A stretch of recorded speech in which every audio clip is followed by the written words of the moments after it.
കോളിത്തട്ട് അങ്ങാടിശ്ശേരിത്തട്ടിൽ വനാതിർത്തിയോട് ചേർന്ന ഭാഗത്താണ് ഉരുൾപൊട്ടലുണ്ടായത്. ഇതേ തുടർന്ന് ജനവാസ മേഖലകളിലേക്ക് അതിശക്തമായി മലവെള്ളം കുത്തിയൊലിച്ചെത്തുകയായിരുന്നു. പ്രദേശം ജനപ്രതിനിധികൾ സന്ദർശിച്ചു. Ulikkal panchayat president Siji Sunny, panchayat vice president Tomy Joseph എന്നിവർ പ്രദേശം സന്ദർശിച്ച് സ്ഥിതിഗതികൾ വിലയിരുത്തി. നമ്മളിപ്പോൾ ഉളിക്കൽ ഗ്രാമപഞ്ചായത്തിൻ്റെ അറബിക്കുളം ഭാഗത്താണുള്ളത്. മലമുകളിൽ നിന്നും ഉരുൾ പൊട്ടിയിട്ട് വല്ലാതെ വെള്ളം ശക്തമായി ഇപ്പം വെള്ളം ഒഴുകിക്കൊണ്ടിരിക്കുകയാണ്. കനത്ത മഴയുമാണ്. അതുകൊണ്ട് ഒരു 10ഓളം കുടുംബങ്ങൾ ഇതിൻ്റെ ഭീഷണിയിലാണുള്ളത്. അതുകൊണ്ട് തന്നെ അവരെ മാറ്റി പാർപ്പിക്കേണ്ട സാഹചര്യത്തിലാണുള്ളത്. ഇപ്പം ഇവിടെ കോളിത്തട്ട് സ്കൂൾ അതിനായിട്ട് നമ്മൾ സജ്ജീകരിച്ചിട്ടുണ്ട്. ഇപ്പം ഒരു വല്ലാത്ത ഭീഷണിയാണ് ഇവിടെ അഭിമുഖീകരിക്കുന്നത്. ജനങ്ങളൊക്കെ ആകെ ഒരു പ്രശ്നത്തിനാണുള്ളത്. ഇവിടെ പോലീസുകാരും അല്ലാതെ വില്ലേജ് ഓഫീസർ അടക്കമുള്ള ജനങ്ങൾ ഇവിടെ ഇപ്പോൾ എത്തിച്ചേർന്നിട്ടുണ്ട്. ഈ ഒരു ഭീഷണിയുള്ള സാഹചര്യമാണ്. മഴ തുടർന്നുകൊണ്ടേ ഇരിക്കേണ്ടത് കൊണ്ട് മുന്നോട്ട് ഇതിൽ സജ്ജീകരണങ്ങൾ ചെയ്യേണ്ടതായിട്ടുണ്ട്. ഇപ്പം രണ്ടാംകി ഭാഗത്ത് ഇതിന് മുമ്പ് ഉരുൾപൊട്ടിയിട്ടുണ്ട്.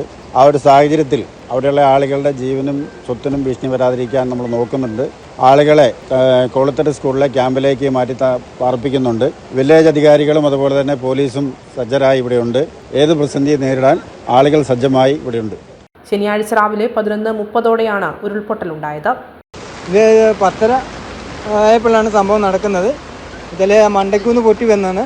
രണ്ടാംകി മേലെ നിന്നാണ് വന്നത്. വരുമ്പം ശക്തമായിട്ടാണ് വന്നത്. പിന്നെ അത് വലിയ അതിൻ്റെ താഴെ വെള്ളം എവിടെയും കയറി. അവിടെ 2 വീട്ടിൽ വെള്ളം കയറി. പിന്നെ അങ്ങേ ഭാഗത്തുനിന്നും വന്നിട്ടുണ്ടായിരുന്നു. ഞാനിവിടെ ഉണ്ട്. ഞങ്ങളെ ആൾക്കാരെ കൂട്ടിയത് നമ്മളാണ്. ആൾക്കാരെ അവിടെ നിന്ന് ഇങ്ങോട്ട് ഇറക്കി പെട്ടെന്ന് ഇറക്കുമായിരുന്നു ചെയ്തത്. രാവിലെ മുതൽ മഴ അതിതീവ്രമായി തന്നെ തുടരുകയാണ്. ഈ സാഹചര്യത്തിൽ ജനങ്ങൾ അതീവ ജാഗ്രത പാലിക്കണമെന്നും പഞ്ചായത്ത് അധികൃതർ നിർദ്ദേശിച്ചു.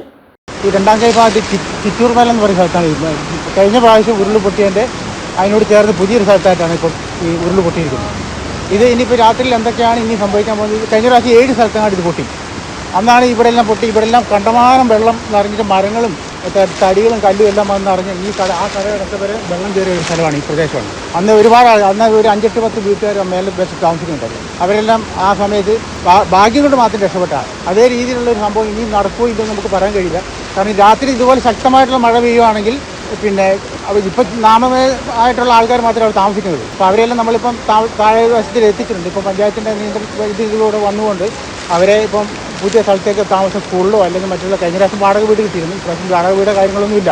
അതുകൊണ്ട് അവരെ ഒരു പുതിയ സ്ഥലത്തേക്ക് താമസത്തിലേക്ക് കൊണ്ടുവരാനും ഉള്ള സംവിധാനങ്ങൾ പഞ്ചായത്ത് നോക്കുന്നുണ്ട്. അപ്പോൾ അത് അടിയന്തരമായിട്ട് അവർക്ക് വേണ്ട ക്രമീകരണങ്ങൾ ചെയ്തു കൊടുക്കണമെന്നുള്ളതാണ് നാട്ടുകാരായ ഞങ്ങളുടെ ഒരു അഭിപ്രായം.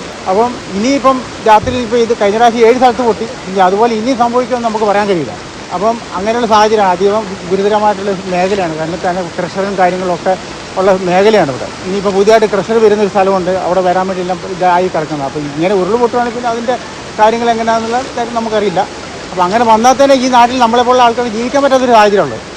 ഇപ്പോൾ കഴിഞ്ഞ 2018 ഉരുൾ പൊട്ടി ഇപ്പം വീണ്ടും ഇതേപോലെ ഇപ്പോൾ സംഭവിക്കുകയാണ്. ഇനി ഇതുപോലെ മഴകൾ പെയ്തു കഴിഞ്ഞാൽ ഈ പ്രദേശം വരെ ഉണ്ടാവുമെന്ന് പറയാൻ കഴിയില്ല. അപ്പം നാട്ടുകാരുടെ ഒരു സുരക്ഷിതം നോക്കിക്കൊണ്ട് ഗവൺമെൻറ്റും പഞ്ചായത്തും എല്ലാം അടിയന്തരമായിട്ട് ഇതിൻ്റെ ക്രമീകരണം അവർ ചെയ്തു കൊടുക്കണമെന്നാണ് നാട്ടുകാരായ ഞങ്ങളുടെ അഭിപ്രായം. 2018 ഉരുൾ പൊട്ടിയപ്പം അന്ന് ഇതിൻ്റെ എല്ലാം ത്യാഗങ്ങൾ അനുഭവിച്ച കൂട്ടത്തിലാണ് ഞങ്ങൾ. അന്ന് ഈ 2 ഭാഗത്തു നിന്നും ഉരുൾ പൊട്ടി വരികയും 9 കുടുംബങ്ങൾ അതിൻ്റെ നടുക്കായി പോവുകയും ചെയ്തു.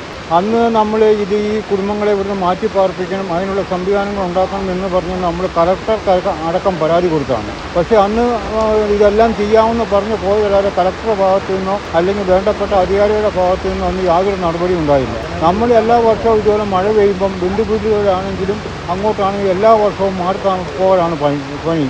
ഇനിയെങ്കിലും ഈ 9 കുടുംബങ്ങളെ സംരക്ഷിക്കുന്നതിന് വേണ്ടി എന്തെങ്കിലും നടപടി സർക്കാർ ഇതിൻ്റെ നടപടി എന്തെങ്കിലും സ്വീകരിക്കണം. അതുപോലെ പഞ്ചായത്താണെങ്കിലും സ്വീകരിക്കണമെന്നാണ് നമുക്ക് പറയാനുള്ളത്.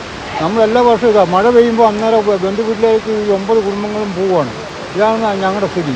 ഇതിപ്പോൾ ഇന്ന് കണ്ടില്ല. ഇന്നിപ്പോൾ എന്ന് പറഞ്ഞാൽ ഇന്ന് ഇതാ സംഭവം. ഇനിയിപ്പം എല്ലാവരും ബന്ധുവീടുകൾക്ക് പോകാൻ തുടങ്ങി.